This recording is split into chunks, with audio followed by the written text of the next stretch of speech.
Hi, chicken ಕಬಾಬ್ ಹೇಗೆ ಮಾಡೋದು ಅಂತ ತೋರಿಸ್ಕೊಡ್ತೀನಿ. ಚಿಕನ್ನ ಸಣ್ಣ ಸಣ್ಣ ಪೀಸ್ನ ಕಟ್ ಮಾಡಿ ಚೆನ್ನಾಗಿ ತೊಳೆದಿಟ್ಕೊಂಡಿದ್ದೀನಿ.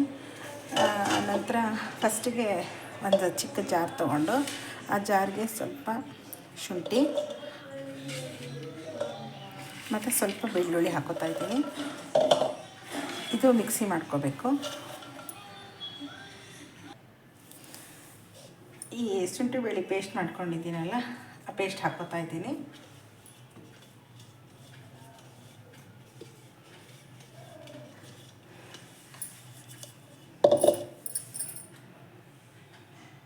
ಸ್ವಲ್ಪ ಅರಿಶಿನ ಪುಡಿ ಹಾಕ್ಕೊತಾ ಇದ್ದೀನಿ.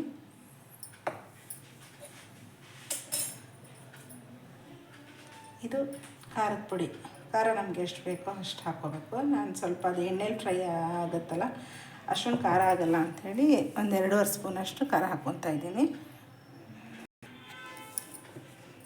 ಹಾಗೆ 1 ಸ್ಪೂನಷ್ಟು ಧನಿಯಾ ಪೌಡರ್ ಹಾಕ್ಕೊತಾ ಇದ್ದೀನಿ. ಮತ್ತು ರುಚಿಗೆ ಎಷ್ಟು ಬೇಕೋ ಅಷ್ಟು ಉಪ್ಪು. ಯಾವುದೇ ರೀತಿ ಅಂಗಡಿಯಿಂದ ತಂದಿರೋ ಮಸಾಲೆ ಏನು ಯೂಸ್ ಮಾಡ್ತಾಯಿಲ್ಲ. ಆಮೇಲೆ ಇದು ಬಿಳಿ ಎಳ್ಳು ಹಾಕ್ಕೊತಾ ಇದ್ದೀನಿ.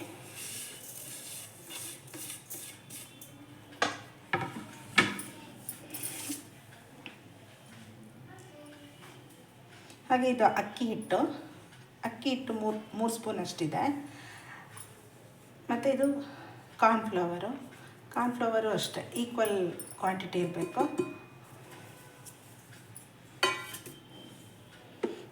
ಹಾಗೆ ಒಂದು ಮೊಟ್ಟೆ ಒಡೆದು ಹಾಕ್ಕೊತಾ ಇದ್ದೀನಿ.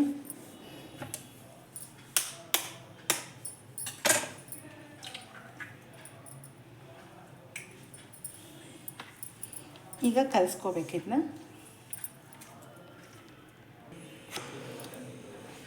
ಕಲಿಸ್ಕೊಂಡಾದ್ಮೇಲೆ ಒಂದು ಅರ್ಧ ನಿಂಬೆಹಣ್ಣು ಇಟ್ಕೊತಾ ಇದ್ದೀನಿ.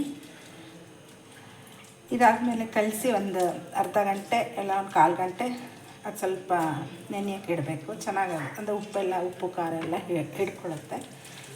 ಒಂದು ಅರ್ಧ ಗಂಟೆ ಇಲ್ಲ ಒಂದು 1/4 ಗಂಟೆ ಕಲಿಸ್ಬಿಟ್ಟು ಇಡಬೇಕು.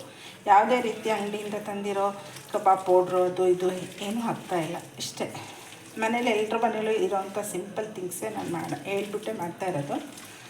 ಎಲ್ಲರ ಮನೆಯಲ್ಲೂ ಖಾರದ ಪುಡಿ, ಎಳ್ಳು, ಶುಂಠಿ ಬೆಳ್ಳುಳ್ಳಿ ಪೇಸ್ಟು ಎಲ್ಲ ಸಾಮಾನ್ಯ ಸಿಗೋ ಅಂಥ ಐಟಮ್ಮು.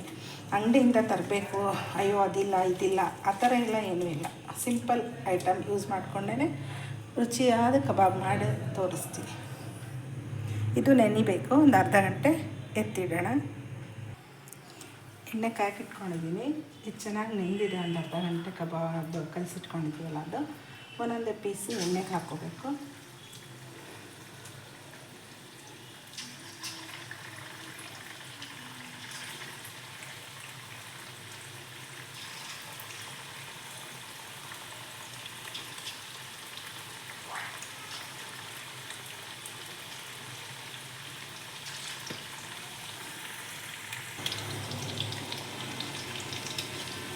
ಸ್ವಲ್ಪ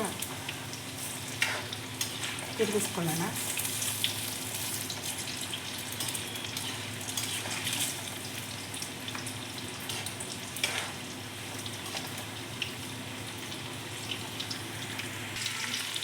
ಇದು ರೆಡಿ ಆಗ್ತಾಯಿದೆ. ಇವಾಗ ಬೇಕು ನಾವು 1-2 ಕರಿಬೇವಿನ ಸೊಪ್ಪು ಹಾಕ್ತೀವಿ.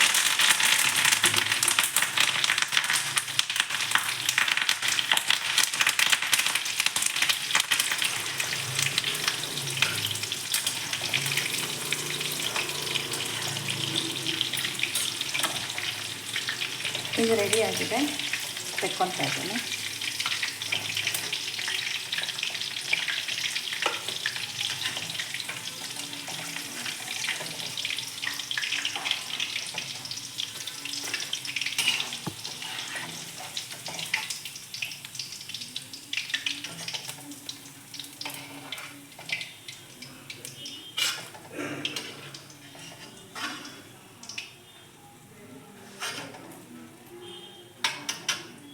Simple and easy chicken kebab.